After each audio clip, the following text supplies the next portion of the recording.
kunda lab noto'g'ri qilingan, juda ham gipertrofik, ya'ni bo'rttirilgan yoki qiyshiq qilingan yoki ayniqsa noto'g'ri preparat qilingan holatlar bilan juda ham ko'p murojaatlar bo'ladi. Kunda kunora shu narsa bilan shug'ullanaman, ya'ni labni eritish, shu noto'g'ri qilingan labni gelni olib tashlash, maxsus preparat bor.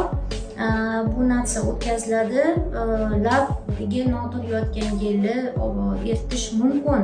Mana shu narsa bilan men deyarli har kuni shug'ullanaman. Ishonsanglar, katta lab, noto'g'ri qilingan xunuk lab muammosi faqat jamiyatni emas, bizni ham, kosmetologlarni ham joniga tekkan va xunuk bo'lib hisoblanadigan narsa.